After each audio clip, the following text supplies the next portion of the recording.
Hi there. Today we get to talk about another new official source port. And only a little after a month after I got finished talking about the last official source port, it looks like we're slowly seeing the Skyrim-ification of Doom. Maybe I'll talk about another re-release 5 years from now. Anyways, this is Doom plus Doom 2. It was developed by Nightdive and id themselves, as well as licensing the rendering code used for Rum and Raisins Doom, a source port I overlooked in my previous video, but probably should have been worth mentioning due to its multi-threaded renderer. In addition, it also seems to be using some of the foundation that Nerve Software put together with the Unity port, so it seems to be a rather powerful chimera of source ports, both official and unofficial, and advertises a lot of new features. Let's look at a few of those, shall we? So on Steam and GOG, anyone who owned the Ultimate Doom, or rather Doom 1993 as it was listed later on, will get this update for free.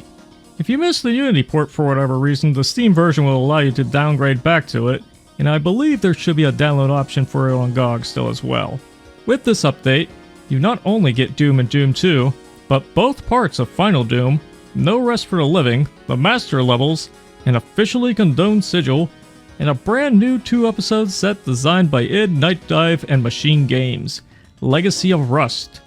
Legacy of Rust features quite a bit of repurposed cut content, more of which you can see in the id vault that was included. For the first time, a lot of very interesting unused assets were resurfaced. Some of these things were already shown off by John Romero around 2014, but now we've got access to much more juicy development assets to analyze.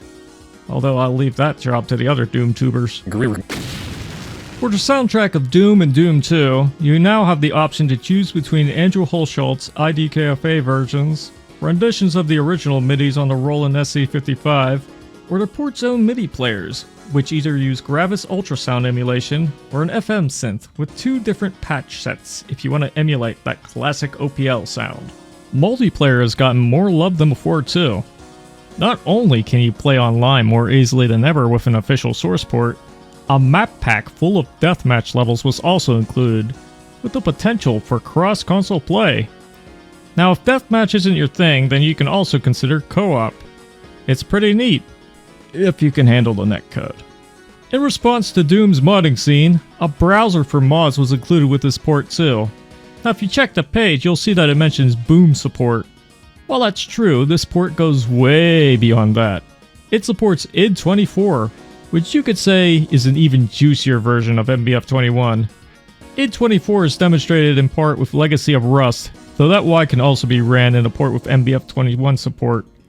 Anyways, you can run just about anything in this port outside of mods exclusive for GZ Doom and other select source ports like the Eternity engine. So no the Heartland, Brutal Doom, Project Brutality, etc, etc. But yes to Ancient Aliens, Sunlust, Ebb Eternity, Going Down, and so on and so forth. For improvements, one thing I immediately noticed is that the frame rate actually feels more like a frame rate over 60, something that felt off in the Unity version. In addition, when you set it up right, the movement seems a bit more natural too. You might have some issues with the mouse at first, but this is a rare case where at the moment I recommend maximizing mouse smoothing. Yes, it's weird, but with that, on top of some adjustments to sensitivity, you can get the mouse movement working just like any other port with relative ease. The rendering resolution and resolution options overall are also improved, with an option for scaling, so that you can make it as chunky or as clean as you want. Accessibility options have improved a bit too, with text readability and new localization options showing up. Now this would be all fine and dandy if the accessibility options were an opt-in option rather than an opt-out. I've seen many knuckleheads complaining about this because they didn't opt out. You made a technical ugly. I'm going back to GZ Doom to play my Project Brutality. Ain't nothing you can do about it. You can now adjust the FOV, even up to somewhat absurd limits. You can even adjust the weapon bobbing if you want to pretend you're playing Doom on a Segway and miss out on things like the nougat rhythm and such. You can adjust the brightness of both the game and the level itself, so those dark areas are potentially no longer an issue. With these options, as well as a few others, you can truly play Doom the way it was meant to be played.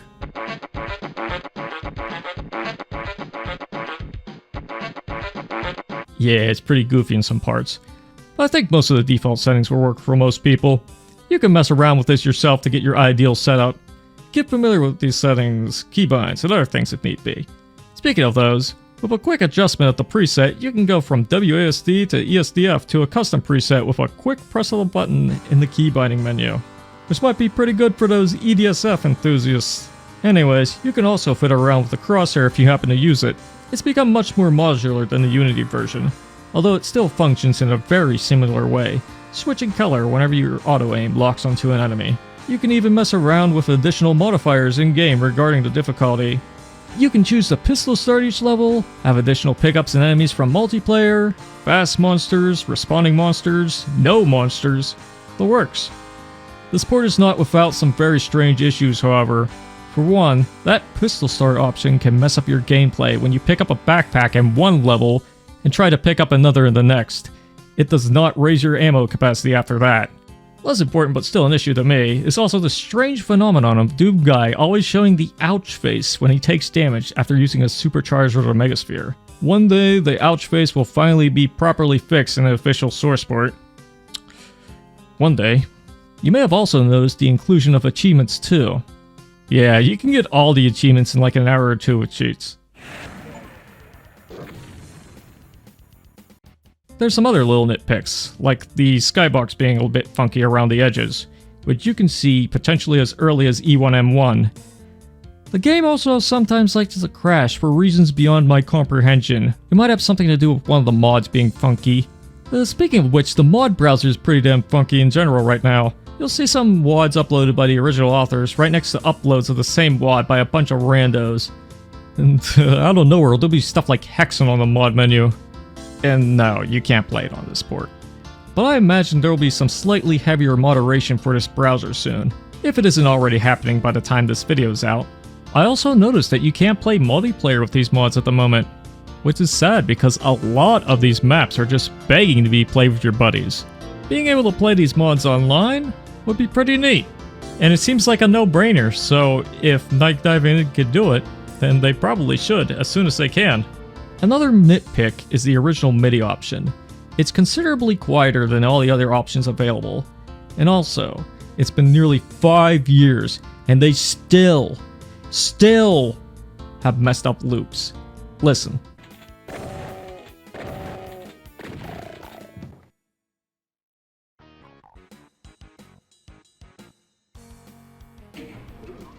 Ideally, there'd be more MIDI options in general too, included with this port as well.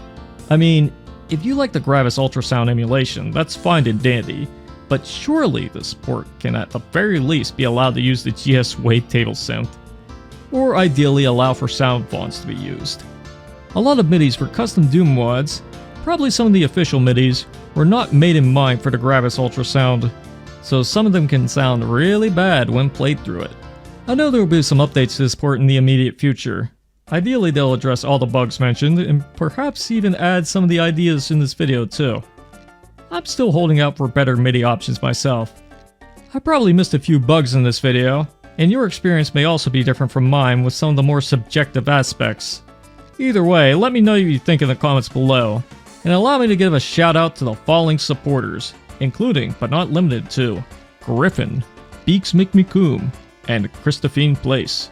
Your support is never necessary, but always appreciated. If you're looking for alternatives to this source port, check out my previous video if you haven't already. Thanks for watching, and until next time, I'll see ya when I see ya.